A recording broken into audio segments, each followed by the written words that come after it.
നബിവാക്യം: പലിശയും വ്യഭിചാരവും ഒരു നാട്ടിൽ വ്യാപകമായാൽ അവിടെ ദൈവിക ശിക്ഷ ആപതിച്ചത് തന്നെ.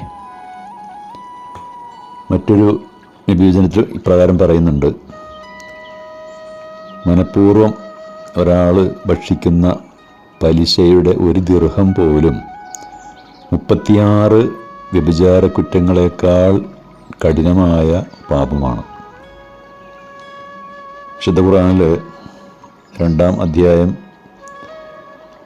278-279 സൂക്തങ്ങളിൽ പലിശയെക്കുറിച്ച് പ്രകാരം പറയുന്നുണ്ട്: നിങ്ങൾ ദൈവത്തെ സൂക്ഷിക്കുകയും അവശേഷിക്കുന്ന പലിശയിൽ നിന്നും പൂർണ്ണമായും വിട്ടുനിൽക്കുകയും ചെയ്യുക, വിട്ടുകളയുകയും ചെയ്യുക, നിങ്ങൾ യഥാർത്ഥ വിശ്വാസികൾ ആണെങ്കിൽ.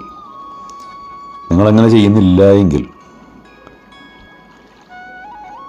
ദൈവത്തിൻ്റെയും അതുപോലെ പ്രവാചകൻ്റെയും ഭാഗത്തു നിന്നുള്ള സമര പ്രഖ്യാപനത്തെപ്പറ്റി നിങ്ങൾ അറിഞ്ഞുകൊള്ളുക.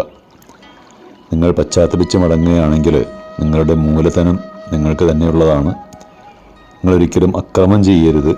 അതായത് സാമ്പത്തിക പലിശ ഇടപാടുകളിലൂടെ നിങ്ങൾ ജനങ്ങളെ ആക്രമിക്കരുത്, അനീതി കാണിക്കരുത്.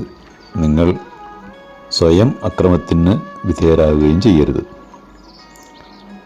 പ്രവാചകൻ നബി തിരുമേനി പലിശ ഇടപാടുകൾ സാമ്പത്തിക ചൂഷണത്തിൻ്റെയും അസമത്വത്തിൻ്റെയും ഉപാധികളാണെന്ന് പ്രഖ്യാപിക്കുകയും അതിൻ്റെ എല്ലാ രൂപങ്ങളും നിരോധിക്കുകയും ചെയ്തു.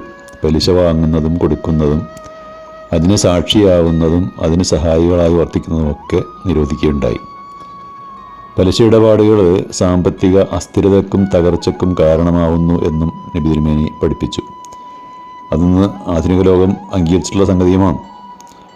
മനുഷ്യ നിലനിൽപ്പിന് ആധാരമായ ധനസമ്പാദനത്തിന് അനുവദനീയമായ മാർഗങ്ങൾ കാണിച്ചു കൊടുക്കുകയും അധ്വാനരഹിത ധനസമ്പാദന മാർഗങ്ങളായ നേരത്തെ പറഞ്ഞ പോലുള്ള പലിശ, അതേപോലെ ചൂതാട്ടം, വാതുവെപ്പ്, ഭാഗ്യക്കുറി, ഊഹാധിഷ്ഠിത ഇടപാടുകൾ, ആഭിചാരവൃത്തികൾ, മയക്കുമരുന്ന് ഉൽപ്പാദന വിതരണങ്ങൾ, ഇതൊക്കെ കർശനമായി നിരോധിക്കുകയും ചെയ്തു.